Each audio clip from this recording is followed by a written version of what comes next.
In today's lesson, we are going to learn 10 phrasal verbs that are used in business. So if you are interested in the English-speaking business world, these 10 phrasal verbs are for you. Without further ado, let's take a look at our first phrasal verb. Number 1 is to take over, and this means to begin to control something, for example, a business or a project. For example, the family business was taken over by a multinational after it was sold. So the family sold the business to a multinational company, and at that point, the multinational company took over the business. It had full control of the business. Phrasal verb number 2 has two main meanings, and as you probably already know, this is quite common with phrasal verbs. They will have more than one meaning, sometimes similar in meaning or sometimes a little bit different. So the first meaning of to set up is to establish or to found an organization or business. For example, the Wilsons set up a charity in memory of their father. And the second meaning of set up in a business context is to assemble, prepare, or organize something. For example, we have just set up a new studio for our photography business. The next phrasal verb is to buy out, and this means to buy some, a part of a company, or all of a company so that you own all of it. For example, you may have a partner and they want to sell their half of the business, and so you can buy them out so that you take over the company. For example, the majority shareholder has just bought out the other shareholders so that she now has full control of the company. Number 4 is to draw up, and this means to prepare something official in writing. The two most common things that you hear with draw up are probably a contract or some plans. For example, I'll ask our solicitor to draw up a contract and then we can arrange a meeting to sign it. Number 5 is to fall through, and this is when something planned or organized fails to happen. For example, a business deal. The sale fell through due to the fact that the buyer was unable to secure a loan from the bank. The next phrasal verb is to take on, and this is similar to set up in that it has two main meanings that we can use in a business context.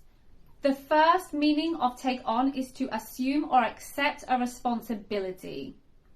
For example, we can't take on any more clients until we finish the current project. So in this context, the meaning is that we are so busy with the current project, it is impossible for us to assume more responsibility, i.e. more clients.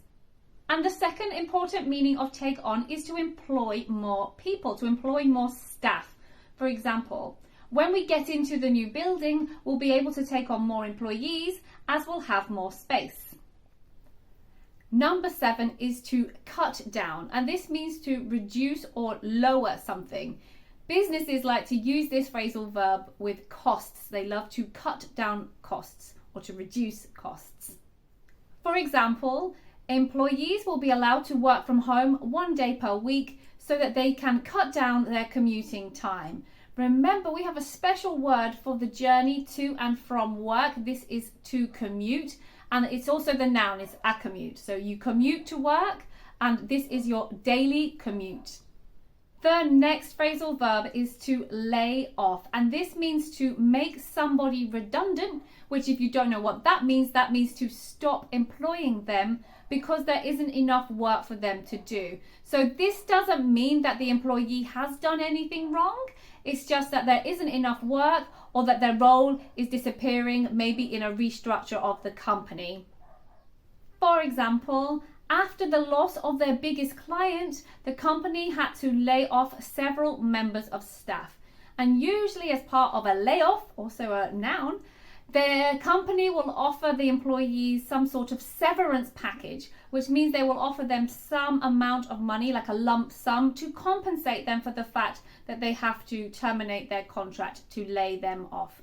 Let me know in the comments sections below, What happens when companies lay off staff in your country? Is there some sort of compensation package, or are people just on their own in those types of situations? Number 9 is to pick up, and this means to increase in amount. And companies love to use this phrasal verb with sales, profits, results, when everything is going well and it's going up.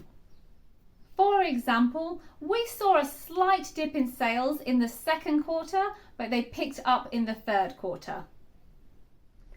And phrasal verb number 10 is to roll out. And this means to make something available for the first time or to launch something. For example, we plan to be ready to roll out the new system early next year. So we plan to launch or to offer for the first time this new system. So those are the 10 business phrasal verbs that I have for you. I hope you learnt 1 or 2 new ones. Don't forget to practice with those phrasal verbs in the comments section below. I've made quite a few lessons on phrasal verbs now, so if you want, you can go and check out my playlist dedicated to phrasal verbs. I will leave that in the description box below. And if you have any specific requests, maybe you want me to make phrasal verbs about another topic, you can also let me know in the comments section below. As always, thank you for watching. Come back soon for a new lesson with me.